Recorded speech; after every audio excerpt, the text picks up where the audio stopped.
నాకు ఒక్క నిమిషం ఆ రోజు పాడుతుంటే గుండె ఆగినంత పనైంది, పిచ్చెక్కిపోతుంది. ఆపలేని పరిస్థితి. ఇది నిజమా అబద్ధమా చూసే దృశ్యం. ఎందుకు? ఈ కీర్తన, ఈ చరణ వర్ణన వింటే అర్థమవుతుంది మనకి.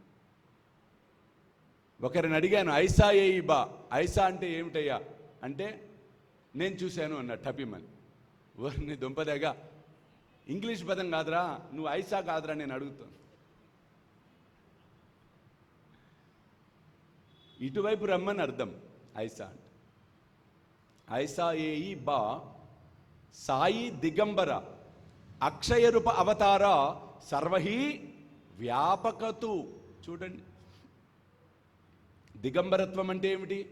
నాకు పెద్ద ఏం తెలియదండి. నాకు తెలిసిన మాట ఒకటే, దిగంబరత్వం అంటే ఏమిటి? న్యూడిటీ. మానవుడు దిగంబరుడుగా ఉండటం అంటే ఏమిటి? శరీరం మీద వస్త్రం లేనట్టు. సాయిబాబా దిగంబరుడుగా ఉన్నాడంటే అర్థం ఏమిటి? మనసు మీద వస్త్రం లేదు ఆయనకి, నగ్నమైన మనసు అయింది.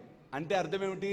వీడు నావాడు, వీడు పరాయివాడు, వీడికి ప్రసాదం ఇద్దాం, వీడికి వెనక నుంచి క్యారీ బ్యాగ్లో ప్రసాదం ఇచ్చి పంపించేద్దాం, వీడికి పూలదండి ఇచ్చేద్దాం, ఇది మనోడే.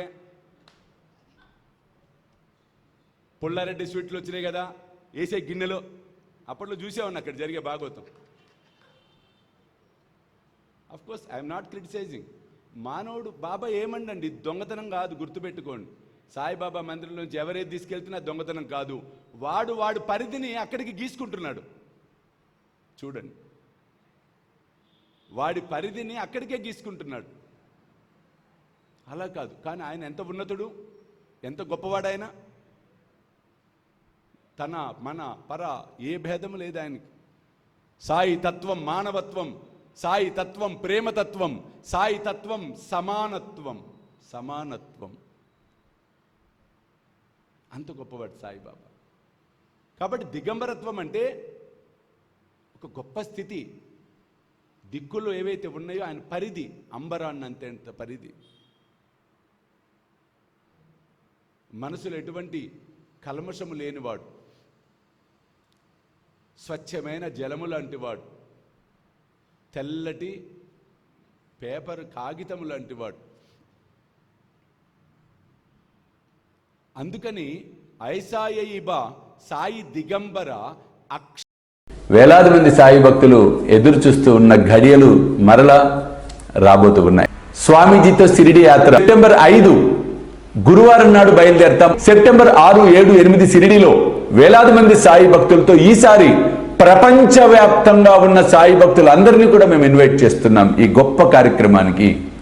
కాబట్టి మీరు నాతో రావాలి, ఈ యాత్రలో పాలు పంచుకోవాలి అనుకుంటే త్వరితగతిన కింద కనిపిస్తున్న ఫోన్ నెంబర్స్కి ఫోన్ చేసి మీ టికెట్ సెటిల్ చేసుకునే ప్రయత్నం చేయండి. అక్షయ రూప అవతార సర్వహి వ్యాపకతు.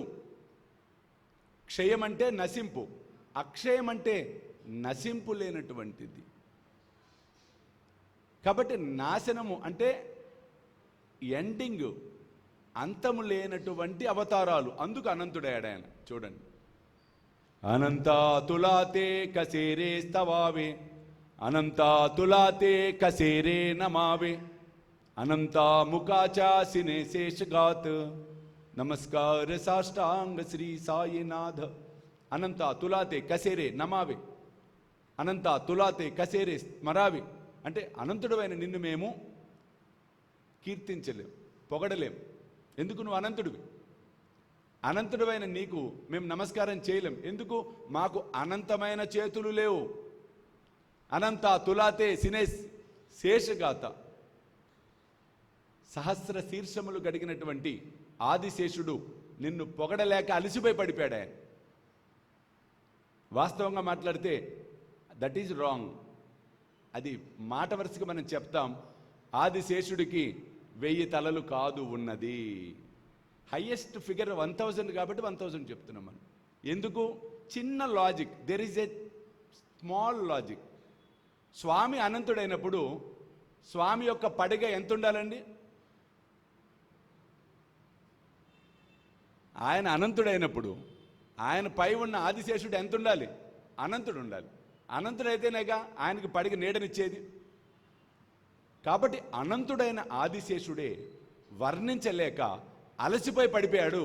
ఇంకా మేమెంత బాబా, కేవలము మేము ఒక్క సాష్టాంగ నమస్కారము మాత్రము చేయగలుగుతాం భక్తి శ్రద్ధలతో, దీనిని స్వీకరించు అని చెప్పుకుంటున్నాం.